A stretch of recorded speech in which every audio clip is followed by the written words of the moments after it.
Hey everyone, welcome back to Sleepbound Nights. I'm so glad you're here for tonight's episode 15 of The Toastmaker. If you're new, hello, I'm really happy you found us. These stories are made for exactly this moment, the end of the day, the quiet room, the part where you finally get to put everything down. If tonight helps you rest, I'd love to have you stick around. Hit subscribe so you don't miss our next episode. We've also got a few other channels you might enjoy, links are down in the description. But for now, get comfortable, pull the covers up if you've got them. We're heading back to Little Darlow tonight, back to Iris, back to a small warm pub on a cold December Tuesday. I think you're going to love this one. Before we step inside the King's Head, I want to sit with something for just a moment. Think about the last time someone asked you how you were doing, and think about what you said. Most of us say fine, or busy, but we give the easy version, the one that doesn't ask anything of the other person. And most of the time, that's okay. That's just how it goes. We carry our real stuff quietly, and we hand people the version of ourselves that's simple to be around. But every now and then, if you're lucky, you find yourself sitting across from someone who actually wants to know, not the polished version, the honest one, the one that includes the embarrassing parts and the feelings you couldn't quite name, and the moments where you didn't respond the way you were supposed to, and you're still not sure what that means about you. That's what tonight's episode is really about. Two women who've both been through something, not dramatic, not cinematic, just the quiet collapse of things that were supposed to last, sitting down together and choosing one story at a time to just tell the truth, to say, here's the part I don't usually tell people, here's the part that makes me sound complicated, and the other person saying, I wanted to hear that, tell me more. That kind of honesty, when it's actually received, when someone meets it with warmth instead of discomfort, it does something to you. It makes you feel less like you've been carrying something wrong and more like you've just been waiting for the right person to carry it with.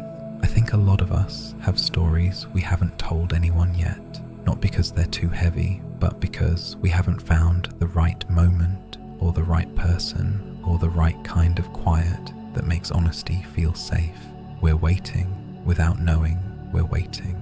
And sometimes, not always, but sometimes, the world just brings someone to the table. Someone who arrived through ordinary circumstances, who you didn't plan for, who sat across from you and said something real first, and that's all it took. Friendship like that is a kind of homecoming. It's the feeling of, oh, you too. I thought I was the only one. You weren't, you aren't. However alone your real self sometimes feels in the quiet, you aren't. There are people who would want to hear your lasagna story, who would eat the chips and ask what happened next and mean it. Let that thought be soft and gentle tonight. You don't have to do anything with it. Just let it rest with you. Now, let's close our eyes. Listen to the sound of my voice as we make our way to a small village in December. It's early evening. The dark arrived at 4 and settled in like it owns the place.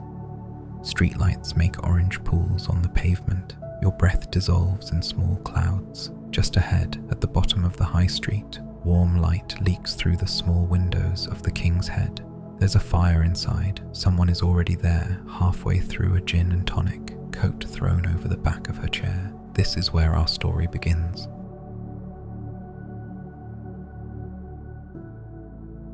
Rose texted at 4. Still on for tonight.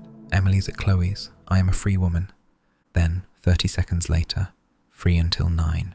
Chloe's mum is strict about bedtimes, which I respect, but also resent. Iris typed back, definitely, and then spent 20 minutes looking at her wardrobe as though it might have grown something new since this morning. It hadn't. The same jeans, the same 2 jumpers that were acceptable for public consumption. The cardigan with only one visible hole, which she'd worn to the pub once before, and which had served her adequately, if not glamorously. She put on the jeans and the better jumper, the dark green one, and went downstairs, where Tom was on the sofa, reading a book about Japanese woodworking that Dave had lent him and that he'd been talking about with the evangelical fervour of a man who'd found religion in dovetail joints. "I'm going out," she said. He looked up, took her in. "You look nice." "I look the same as always." "Yes. Nice." He dog-eared his page, which was a habit that would have bothered her once, and now just meant he was paying attention. "Rose." "Rose, the King's Head. Back by 10, probably. Have fun. Don't let her talk you into cocktails. The King's Head doesn't do cocktails. They tried once, and Martin behind the bar made something with Baileys and lime that caused a minor health crisis." Noted. She checked her pockets. Keys, phone, wallet. The trifecta of going out. There's leftover stew if you want dinner, or Margaret's lamb. Margaret's lamb, obviously. He was already returning to his book. Say hi to Rose. Tell her Emily's poster is still on the wall, and we have no plans to take it down. She'll be thrilled. Emily will be thrilled. Rose will pretend to be embarrassed, but secretly be thrilled. He settled deeper into the sofa cushions, and Moss, who had been sleeping on the armchair and appeared to consider any human movement a personal inconvenience, opened one eye, confirmed that Iris was leaving and not bringing food, and closed it again. The evening outside was cold and very dark, December dark, the kind that arrived at 4 and settled in like it owned the place. Streetlights made orange pools on the pavement, and the village between them was all shadow and the lit rectangles of windows. Iris walked quickly, hands in pockets, her breath visible in short, dissolving clouds. She hadn't been out in the evening without Tom in weeks, possibly longer. The realization landed oddly, not alarming, just notable. She'd become someone who stayed in, who read on the sofa while the cat made his rounds and the radiator ticked its slow reassurance. The cottage had absorbed her evening self so completely that walking through the village at 6:30 on a Tuesday felt faintly transgressive, like bunking off school. The King's Head sat at the bottom of the high street, its sign creaking in a wind she couldn't quite feel at ground level. The sign depicted a monarch, headless, cheerful about it, holding his own crown at a jaunty angle, as if decapitation were merely an inconvenience. Small windows leaked warm light onto the pavement. From inside, voices, the clink of glasses, something that might have been music or might have been a fruit machine having opinions. Outside, on the low wall beside the pub entrance, a large grey cat sat with the proprietary stillness of an animal that had been banned from the premises and was conducting a protest. "Mrs. Patterson's?" Iris said aloud, to nobody. The cat, which was enormous, genuinely enormous, the size of a small dog or a large handbag, regarded her with yellow eyes that communicated nothing except a total lack of interest in her opinion. It did not move. It would not be moved. It was going to sit on this wall until the pub either collapsed or readmitted it, and in the meantime, it would judge everyone who entered. Fair enough, Iris told it, and went inside. The warmth hit her like walking into a body, not unpleasant, just sudden, dense, carrying the pub's accumulated smells in a single wave. Beer, wood smoke from the fire, damp wool from coats, and underneath it all the particular tang of chips frying, salt and fat, and the honest grease of a kitchen that didn't pretend to be anything other than what it was. The King's Head was not a gastropub. It was not a wine bar. It was not curated or artisanal, or any of the words that pubs in Reading had started using before Iris left, as if adding a chalkboard menu and some Edison bulbs could disguise the fundamental purpose of the place, which was to sell drink to people who wanted drink and give them somewhere warm to sit while they drank it. Dark wood, low ceiling in the front bar, slightly higher in the back room, a fireplace that was actually burning actual logs, not a gas insert pretending. Brass fittings gone dull with age. A carpet that was either patterned or stained in a way that created the illusion of pattern, impossible to tell, and nobody was going to get close enough to check. Rose was at a table near the fire, already halfway through what looked like a gin and tonic, her coat thrown over the back of her chair with the abandon of a woman who'd arrived first and claimed territory. "You came," Rose said, as if there'd been genuine doubt. "I said I was coming. People say that. People say lots of things. I once had a man tell me he'd love me forever, and then he took up CrossFit. She pulled out the chair opposite. Sit. What are you having? The wine's actually decent here. The red, anyway. The white tastes like someone described wine to a person who'd never tasted it, and they had a go. Red, then. Good choice. I'll get it. Val. Rose raised her hand toward the bar with the comfortable authority of someone who'd been coming here long enough to know the staff by name. Can we get a large red and another one of these? The woman behind the bar, Val, apparently, the loud one with the carrying voice, nodded and reached for a glass without breaking her conversation with a man at the bar who was explaining something about drains with the intensity of someone delivering a TED talk. Val's been here forever, Rose said, settling back. She knows everything about everyone, more than Mrs. Patterson, but she keeps it to herself, which is the crucial difference. Mrs. Patterson distributes intelligence, Val just files it. Like a spy, exactly like a spy, except with pint glasses and a really good memory for whose band. Rose grinned. Speaking of band, did you see the cat outside? Hard to miss. That's Gerald, Mrs. Patterson's cat, named after Gerald Ford apparently because he took over without being elected, which Mrs. Patterson thought was hilarious and nobody else understood. Rose leaned forward. The crisp incident was about 3 months ago. Gerald got in through the kitchen door, got into the storeroom, destroyed 4 multi-pack boxes of cheese and onion, and then sat on the bar like nothing had happened.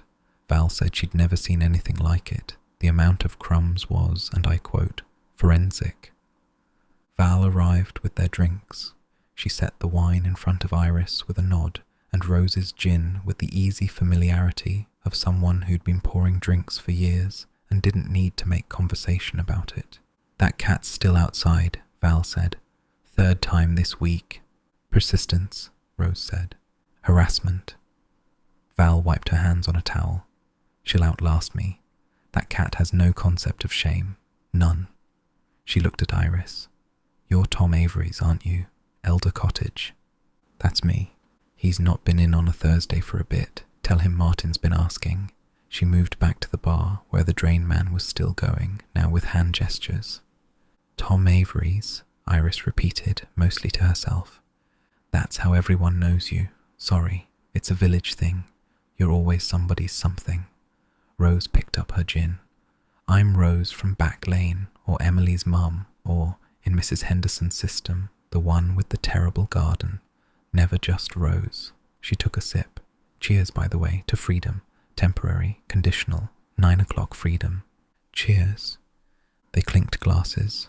The wine was decent, better than decent. Warm and faintly spiced, the way red wine got when it had been sitting in a pub that was slightly too heated, which was its own kind of mulling. So, Rose said, tell me something that isn't about the Christmas fair. I've been talking about the Christmas fair for 3 weeks. I've had 4 WhatsApp conversations about bunting today. Bunting, Iris. 4 separate adults discussing the relative merits of red and green versus multicolored bunting. I'm losing my mind. Mrs. Henderson? Mrs. Henderson is the ringleader, but she's recruited. There's a subcommittee now. A bunting subcommittee. I didn't know subcommittees could form that fast in nature. Rose drank. Also, the tombola wine is still causing drama. Janet's been showing people the photograph of last year's sticky label. She's got it on her phone. She zooms in. It's obsessive. Iris laughed. A real one, the kind that came from somewhere low and surprised. She'd spent so much time in the domestic warmth of the cottage, in the gentle rhythms of tea and toast and Tom, that she'd forgotten how good it felt to sit across from someone sharp and funny and be made to laugh without seeing it coming. You're doing scones, right? Rose asked. I'm doing scones, plain and cheese. Margaret has opinions about this. Margaret has opinions about everything. She once told me my hanging baskets were ambitious but structurally confused, which I think about at least once a week. Rose set her glass down. She's not wrong, though. My hanging baskets are a disaster. Everything I grow dies or goes sideways. Emily's convinced the garden is cursed. It's not cursed. Have you seen it? I've seen it from the lane. It looks Don't say charming. Lorna said charming, and I nearly hit her. It's not charming, it's a horticultural crime scene. Rose tore open a bag of crisps that had appeared from her coat pocket. She'd brought her own, which struck Iris as either very prepared or slightly unhinged. Dan used to do the garden. That was his one domestic contribution, the garden and the bins. I got everything else: cooking, cleaning, school runs, homework, laundry, the emotional well-being of an entire household, and he got the garden and the bins. She ate a crisp. When he left, the bins went to hell first, then the garden. Now they're both feral. Dan, his name was Dan. How long ago? Iris asked. Not because she didn't know, Mr. Pritchard had told her, but because hearing it from Rose would be different. 18 months since he moved out.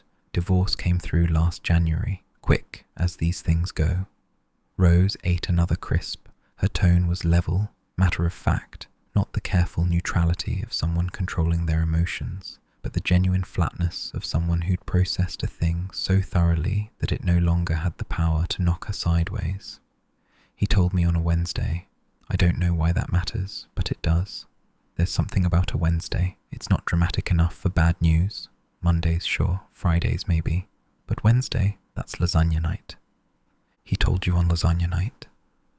He told me he'd been seeing someone from his CrossFit group for 4 months, and that he was sorry, and that he thought they should have a conversation about the future, which is a sentence I will hate until I die, because it wasn't a conversation. It was a monologue. He'd already decided. He'd already packed a bag. It was in the boot of his car. He'd packed a bag and put it in the boot, and then sat down to eat lasagna and tell me our marriage was over, and the thing that I keep coming back to, the thing that still gets me, is that he finished the lasagna. He ate the whole plate while telling me, who does that? Someone who doesn't deserve lasagna. Someone who doesn't deserve any carbohydrate. Rose picked up her drink. Sorry, that was more than you asked for. It wasn't. It was a bit. I have this thing where I start talking about Dan, and it comes out like a stand-up routine, because if I don't make it funny, I'll make it something else, and I've done enough of something else. She drank. He's in Manchester now, with Gemma. That's her name. Gemma. She runs corporate wellness workshops, which is basically telling office workers to drink water and do stretches, and somehow she's turned that into a career and a 3-bedroom semi in Didsbury and my ex-husband. Corporate wellness. I know, you couldn't write it. Rose shook her head. The worst part, and this is the bit I don't tell people because it makes me sound horrible, the worst part isn't that he left. The worst part is that I was relieved. Not immediately. Immediately I cried for about 6 days straight and ate every bit of cheese in the fridge, and Emily found me at 2 a.m. watching old episodes of Grand Designs and crying about someone's barn conversion, which was a low point. But after that, after the crying and the cheese and the barn conversions, I was relieved. That doesn't make you sound horrible, doesn't it? It makes you sound honest. Rose looked at her over the rim of her glass. Something shifted in her face, the comedy armor thinning just for a second to show the thing underneath, which wasn't sadness exactly, but something quieter. Recognition, maybe, of being seen. I'd been unhappy for 2 years, Rose said, maybe longer. You know how you can be unhappy and not notice because all the machinery of a marriage keeps turning.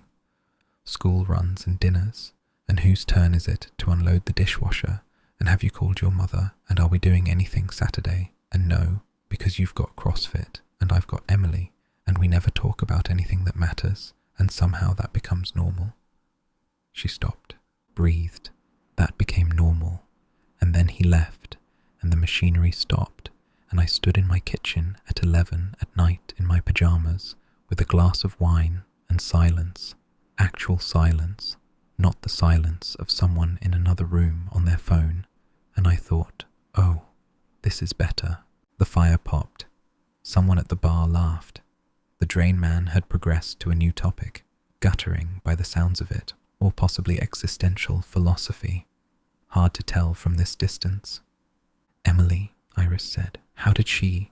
She was 5.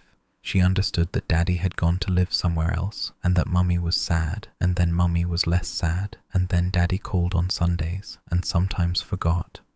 Rose's jaw tightened briefly. She adapted. Kids do, better than adults, usually. She asked me once if Daddy left because of her dinosaurs, because he told her they were boring, and She stopped, swallowed. I told her that anyone who thought dinosaurs were boring was wrong, and that Daddy left because grown-ups sometimes make mistakes, and that none of it, was anything to do with her or her dinosaurs. He told her dinosaurs were boring. He told a 5-year-old with a 14-book library about the Cretaceous period that dinosaurs were boring. That should have been the red flag. That should have been the moment Rose waved a hand. Anyway, he's in Manchester and Emily's here, and she's doing presentations about marine reptiles with a chopstick pointer and a homemade lanyard. So I think we know who won. You won. Emily won. I just showed up. Rose picked up the crisp packet, discovered it was empty, and looked genuinely betrayed.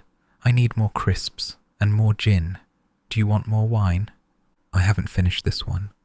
Drink faster. This is a pub, not a meditation retreat. Rose was already standing, wallet in hand, heading for the bar with the decisive stride of a woman who'd said more than she meant to and was compensating with snack procurement. Iris sat with her wine. The pub moved around her, quiet for a Tuesday, but not empty. An older couple in the corner sharing a paper, each reading different sections, occasionally swapping without speaking. 2 men at the bar, one of whom she recognized from the walking group, Gerald, Derek's brother, the knee man, now apparently telling Val about his greenhouse with the unstoppable enthusiasm of someone who'd been redirected from his preferred topic and found another one equally compelling. A younger woman by the window, alone, reading a novel and drinking something pink, entirely self-contained and apparently unbothered by the concept of solitude in a public space. Iris thought about what Rose had said, the relief, the machinery of marriage stopping and the silence that came after, and how that silence could be terrifying or liberating depending on what you'd been drowning in. She knew something about that. Rose came back with gin, wine, and 2 bags of crisps. Salt and vinegar or ready salted? Salt and vinegar. Correct answer. Ready salted people are not to be trusted. It's just salt. That's not a flavour, it's a condiment. She sat, distributed supplies. Your turn. My turn. I've just told you about the lasagna and the barn conversions, and Gemma from corporate wellness. The least you can do is give me something. Rose's eyes were bright, warm, not prying, just open. The face of someone who'd been honest and was hoping for honesty back, not as currency, but as company. Iris drank her wine, thought about where to start. The beginning was too far away, and the end was too recent, and the middle was mostly just years of not noticing that something was wrong because she was too busy being competent at a job she didn't care about. His name was... well, it doesn't matter what his name was. He was someone I lived with, in Reading, for about 3 years. She turned the glass in her hands. He was in marketing too. We met at a conference about content strategy, which is already the least romantic origin story of all time. Content strategy. Rose's face was a masterwork of controlled horror. I know, it gets worse. Our first date was at a Wagamama. He had the katsu curry and talked about his cycling club for 45 minutes, and I went home and told my flatmate, the one who was allergic to commitment and possibly basic hygiene, that I'd met someone interesting, which was code for, he seemed normal and I'm 39, and I've stopped expecting fireworks. Was he normal? He was fine. That's the thing. He wasn't awful. He wasn't cruel. He wasn't Dan eating lasagna while dismantling a marriage. He was just fine. Adequately fine. The kind of fine where you don't notice anything's missing because nothing dramatic is present either. We cooked. We watched things. He cycled on Saturdays, and I went to the supermarket, and we existed in the same flat without really... She searched for the word. touching, not physically, emotionally. We were roommates who slept in the same bed and called it a relationship. And then, he started coming home from cycling club later and later, and his phone was always face down on the table, and he'd shower before he even said hello, which I told myself was normal because cycling makes you sweaty, but actually, obviously, was because, oh no, her name was Jessica.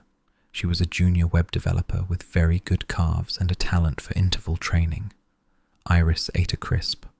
I found out because he left his phone unlocked on the bathroom counter while he was in the shower, and a message came through from Jess from club with a heart emoji, and I knew, instantly, before I even read it. I knew. What did you do? I put the phone back. I made toast. I ate the toast, standing at the kitchen window looking at a car park. He came out of the shower and I said, I think you should probably move out. And he said, yeah, probably, and that was it. No shouting, no crying, no, nothing. Just two people agreeing that the thing they'd been pretending was a relationship had actually ended some time ago, and they'd both been too polite to mention it. Rose was staring at her. He said, yeah, probably.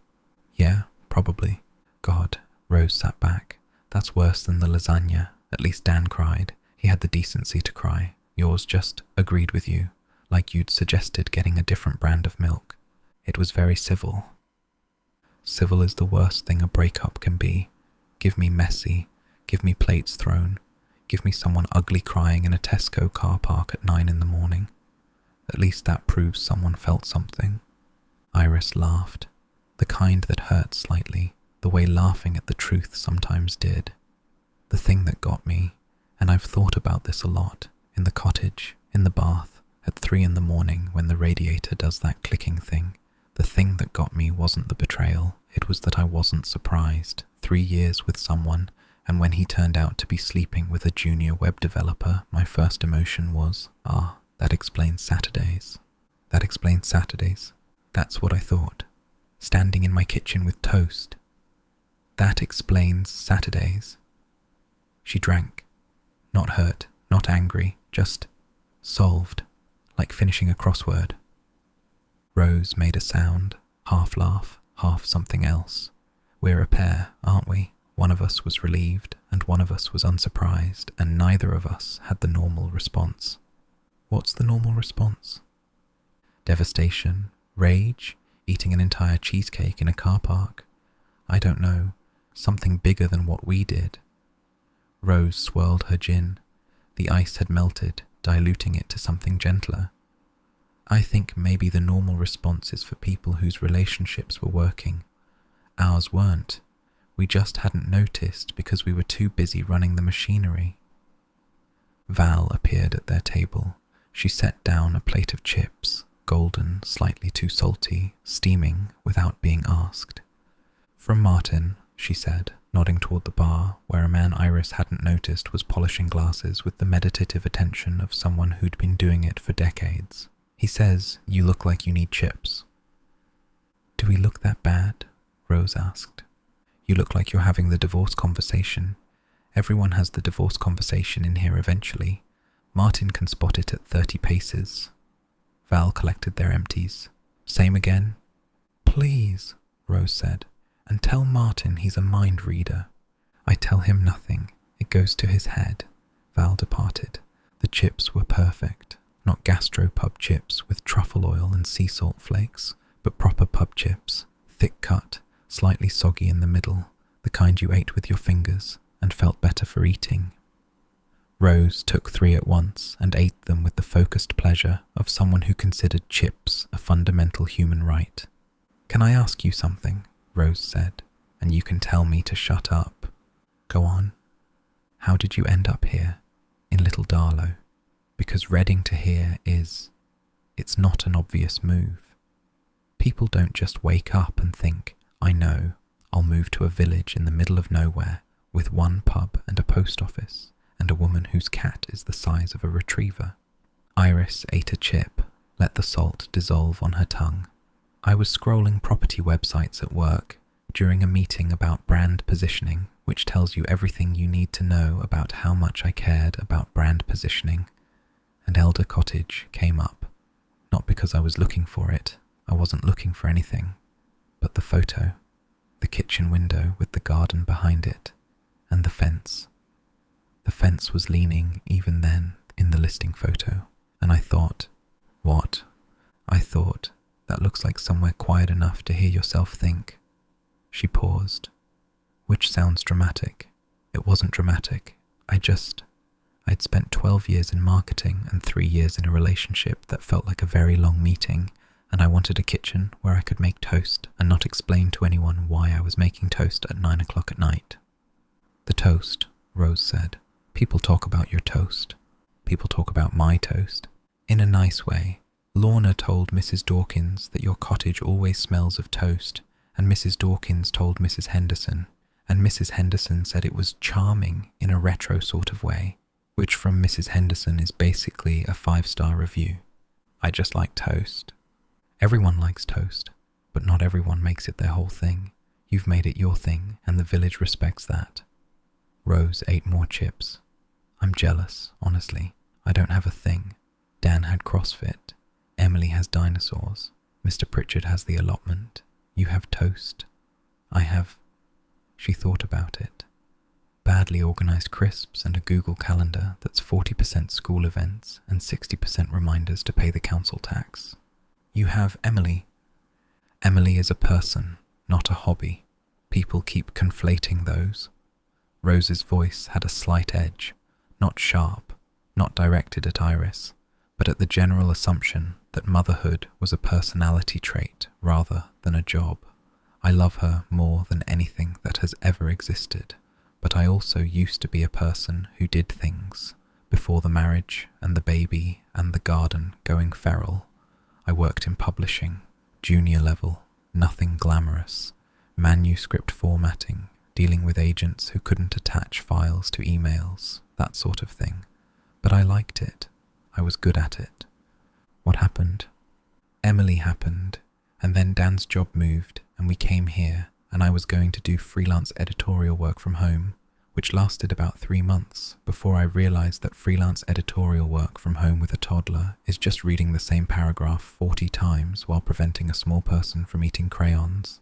She shrugged, so I stopped, said I'd go back when she started school. Then she started school and Dan left, and I was dealing with solicitors and selling the other car and figuring out child maintenance, and suddenly it's been 2 years and I haven't read a manuscript that wasn't Horrid Henry. You could go back. Maybe. I think about it. The industry's changed. Everyone wants you to know about digital first publishing and AI this and metadata that, and I'm sitting here trying to remember how to use InDesign. She looked at her drink, but maybe, sometime, when Emily's a bit older and I've remembered that I'm a person as well as a mum. The fire shifted, sending up a small cascade of sparks. Someone fed it another log, Martin, who'd come around from behind the bar with the quiet competence of a man who kept things running without drawing attention to it. He was older than Iris had expected, 60s perhaps, with the weathered face and unhurried movements of someone who'd spent a lifetime in the same building and knew every creak in its floor. "Thanks for the chips," Rose called to him. "You're welcome." Looked like a chip situation. He went back to his glasses. "Martin's been here since the 80s, Rose said, watching him go. Took over from his dad. Val's his wife. They run the place together. Never argue in front of customers, which either means they have the best marriage in the village or the most terrifying one. Maybe both. Almost certainly both." Rose turned back to Iris. "Can I say something that might be weird?" "Everything you've said tonight has been at least slightly weird." "True, okay." Rose straightened in her chair. "I'm glad you moved here. And I know that sounds like a greeting card, but I mean it specifically. Before you came, my social life was Emily's school gate and the village WhatsApp and Mrs. Henderson asking me to do things I hadn't agreed to, which is fine. That's village life. But I didn't have..." She paused, turning the gin glass. I didn't have someone to go to the pub with and talk about lasagna divorces and toast as a lifestyle. I had neighbours. I didn't have a friend. Iris felt something warm and slightly unwieldy in her chest, not the romantic warmth of Tom's presence or the familial warmth of Margaret's kitchen, but something different, the particular warmth of being chosen by someone who didn't have to choose you, who had their own life and their own chaos, and still looked at you and said, "Yes, you, let's be friends." I didn't have a friend either, Iris said. In Reading, I had colleagues and a flatmate and people I saw at parties and called friends because that's what you call people you see at parties, but nobody she gestured at the table, the chips, the glasses, nobody I'd do this with. This being drinking wine in a pub that smells like a chip shop while a band cat stages a sit-in outside. Exactly this. Rose smiled. The real one, not the quick social smile she deployed at school gates and village meetings, but the slower one, the one that involved her whole face and made her look, for a moment, like someone who'd forgotten she was supposed to be managing an impression. "Right," she said. "That's enough sincerity. Tell me something funny. Tell me about Tom's singing." "How do you know about Tom's singing?" "Everyone knows about Tom's singing. He did karaoke here once. Don't stop believin'. Val still talks about it. She said it sounded like someone had stepped on a cat during a Journey concert." "That's extremely accurate." "She said people were covering their ears, and he kept going. Full commitment. No shame. Hit the high note, or attempted something in the general vicinity of the high note, and Martin had to turn the machine off because Gerald Fenton's hearing aid was giving feedback." Iris was laughing now, properly laughing, the kind where her stomach hurt and her wine sloshed in the glass, and she had to put it down to avoid spilling. Rose was laughing too, both of them bent over the table, and the couple in the corner looked up from their paper sections and smiled the indulgent smile of people who remembered being that amused and were happy to see it happening to someone else. "He doesn't know I know," Iris managed. "He absolutely knows, everyone knows. He's just chosen to pretend it didn't happen. Classic Tom move, do something completely unhinged and then act like the walls don't have ears." Rose wiped her eyes. Emily asked him to sing at the marine reptile presentation, and he went white, actual white. I thought he was going to faint. She didn't. She did. She said, "Tom, can you sing the ocean song?" And he said, "What ocean song?" And she said, "Any ocean song." And he said, he didn't know any ocean songs, and I could see him dying inside. They ate more chips. The plate was nearly empty. The graveyard of crumbs and salt and the one chip that was always left because nobody wanted to be the person who took the last chip. Rose took it. She was not apparently a person who struggled with that kind of social anxiety. "I should ask," Rose said, "how's the living together thing? Really? Really, really? Really, really?" Iris considered, not whether to answer honestly. She was past that, 3 glasses in, chips eaten, the evening softened to the point where honesty felt less like a risk and more like a door. But how to articulate something she was still figuring out. The shape of it kept changing. Every morning it was slightly different. The way the cottage was slightly different each morning, the same but adjusted, settled a little deeper into itself. "It's good," she said. "It's actually really good, which is the alarming part because it wasn't supposed to be permanent. He was supposed to stay while the roof was done and then go home, and now the roof's nearly finished and neither of us has mentioned him leaving." "Has Dave said when it'll be done?" "He said another week, last week, so soon, days maybe, and when it's done, Tom has a house with a new roof, and there's no reason for him to stay at the cottage, except everything. Except everything. Yes." Iris drank. "I lived alone for years, in Reading. Then I came here and lived alone, and it was fine. It was the point. It was what I wanted. And then Tom's roof caved in, and he moved into my spare room, and now the cottage sounds wrong without him singing in the shower." "That bad?"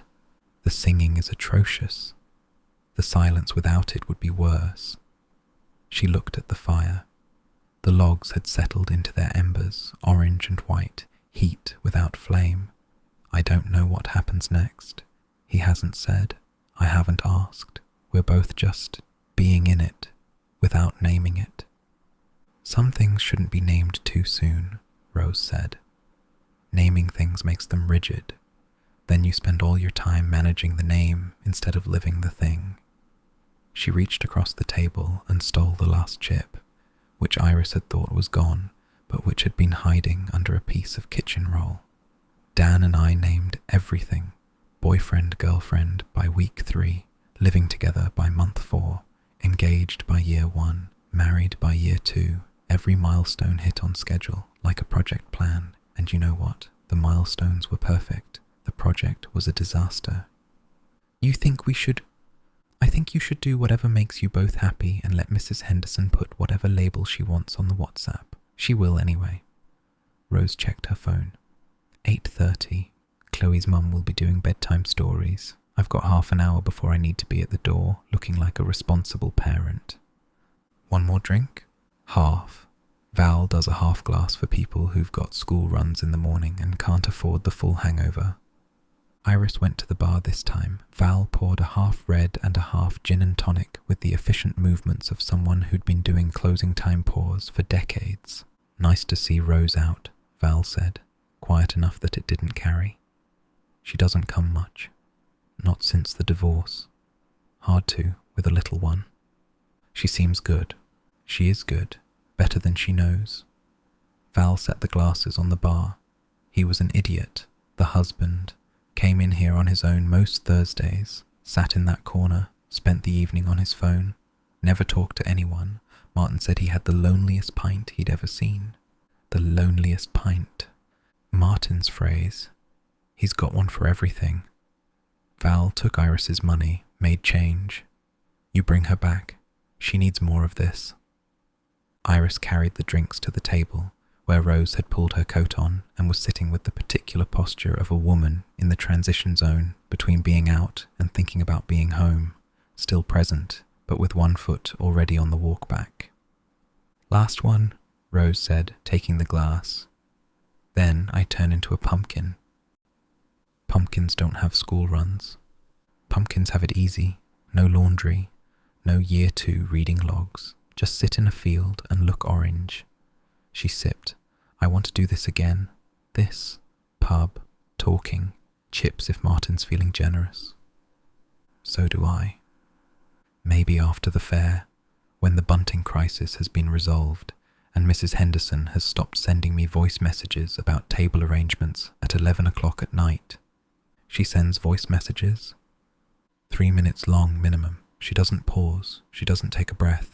It's like being filibustered by someone who cares deeply about trestle table placement. Rose finished her drink with the decisive swallow of someone on a deadline. Right, I need to go get Emily before Chloe's mum judges me for being late, which she will do silently and with her eyebrows, which is somehow worse than being told off. They gathered coats and bags.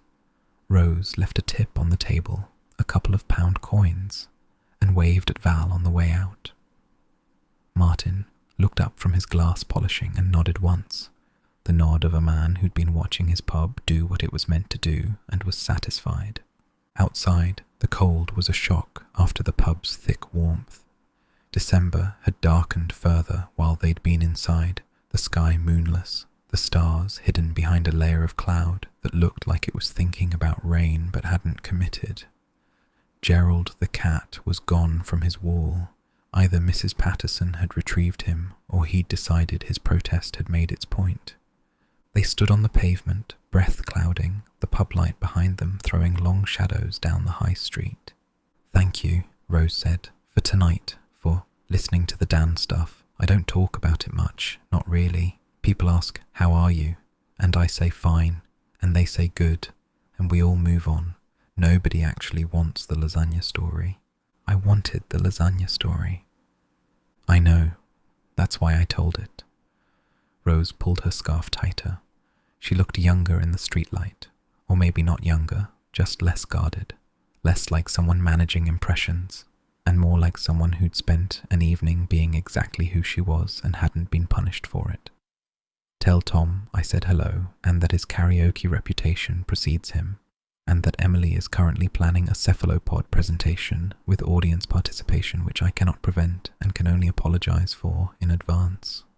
Audience participation? She wants everyone to hold a tentacle. She's making them from pipe cleaners. I tried to intervene, and she told me that immersive learning is the future of education, which is a phrase she learned from a YouTube video and now uses to justify everything. Rose hugged her, quick, tight, the unself-conscious hug of someone who'd decided they were friends and wasn't waiting for permission. Night, Iris. Night. Rose headed up the high street toward Chloe's house, walking fast, her coat not quite buttoned, her scarf trailing. Iris watched her go for a moment.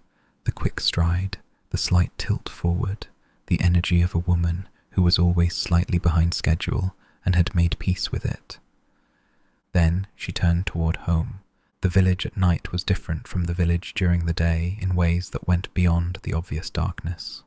It was quieter, but not silent. The quiet was layered, made up of small sounds that the daytime drowned out. A fox somewhere, water in a gutter, the distant hum of the road to Greater Darlow, carrying the sound of a world that kept going even when Little Darlow closed its curtains. She walked slowly, not because she was tired, though she was, pleasantly, the good tiredness of talking and laughing and being honest in a warm room, but because the walk felt worth having. The cold air cleaned the wine from her head and left something else, something clearer. She thought about Rose saying I didn't have a friend and felt the weight and the gift of that, the way someone handing you their loneliness was also handing you their trust. She thought about Dan and the lasagna, about Jessica from cycling club and the toast she'd eaten standing at the window. 2 different women, 2 different kitchens, 2 different moments of realizing that the life you'd been living wasn't the life you wanted, and the strange, guilty, liberating relief that came after.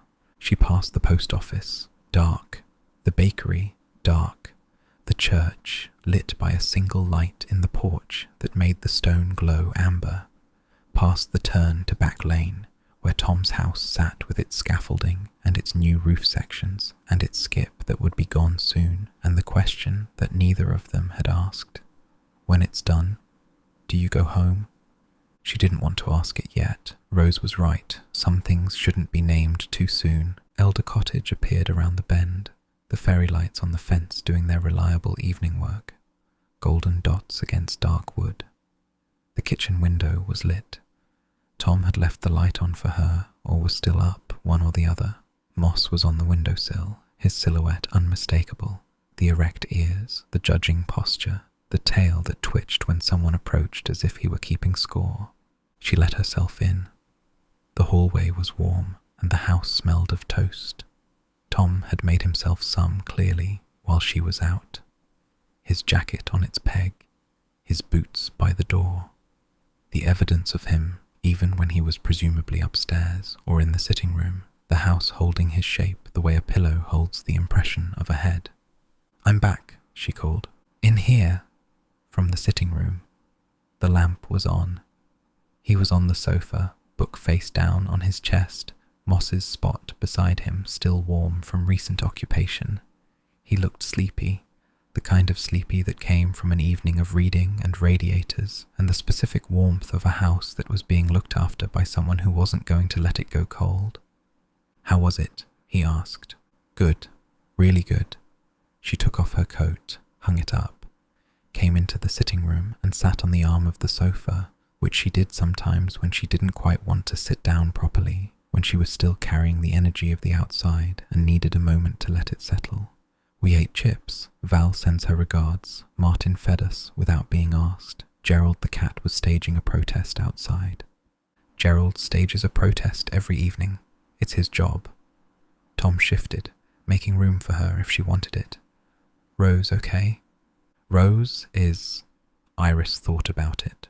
"Rose is brilliant and lonely and managing and doing a much better job than she gives herself credit for. Sounds about right. He reached up, tucked a strand of hair behind her ear. His hand smelled of toast. You look happy. I am happy. Good. He yawned, which he turned into something else, a stretch, a readjustment. I ate the last of the stew, and some toast, and more of Mum's shortbread. I was going to save you some, but Moss distracted me. Moss distracted you from shortbread. He sat on the tin, physically sat on the tin. I had to negotiate. By the time I got it open, I'd lost all self-control. He pulled her down from the arm of the sofa to the sofa itself, and she let him, settling against his side with the easy fit of someone who'd learned the geography of another person's body. Dave called while you were out. And? He thinks Friday, maybe Saturday at the latest. The back section's nearly done. Last of the ridge tiles, some finishing work on the chimney, and that's it. He said it carefully, the way you'd handle something that might break depending on how you held it. Roof's done. Friday. 3 days. Or 4. Okay, Iris said. Okay. Okay. She pressed closer. His arm settled around her, automatic, the weight of it familiar now, not heavy, not light, just the right amount of there. We don't have to figure it out tonight. No. His voice was low, not from secrecy, but from tiredness and the hour and the warmth of the room. Not tonight. Moss appeared in the doorway. He stood for a moment, assessing the sofa situation with the critical eye of a cat who considered furniture arrangements his personal jurisdiction, and then jumped up and claimed the narrow strip of cushion between them and the armrest, curling into a shape that shouldn't have fit but somehow did. They sat, the three of them, the cottage making its sounds around them, the radiator, the pipes, the particular creak of the stairs when the temperature dropped, as if the house were sighing, the fairy lights outside, the dark village beyond. Iris thought about Rose, walking through the cold to collect Emily from Chloe's house. About Emily, asleep by now probably, the ammonite under her pillow, dreaming of seas that nobody alive had ever seen. About Val behind her bar and Martin with his glasses, and Gerald the cat on his wall, all of them doing the same thing in different ways, keeping watch, holding steady, being where they were supposed to be. She thought about the question they hadn't asked. The roof, nearly finished. The spare room that had become Tom's room. The 2 cups on the draining board that had started as evidence of a temporary arrangement and had become, somewhere along the way, just how the kitchen looked. Friday, 3 days, but tonight, the sofa, the cat, the man who smelled of toast and couldn't sing and was warm against her side and wasn't going anywhere, at least not yet, at least not tonight. That was enough. For now, that was enough.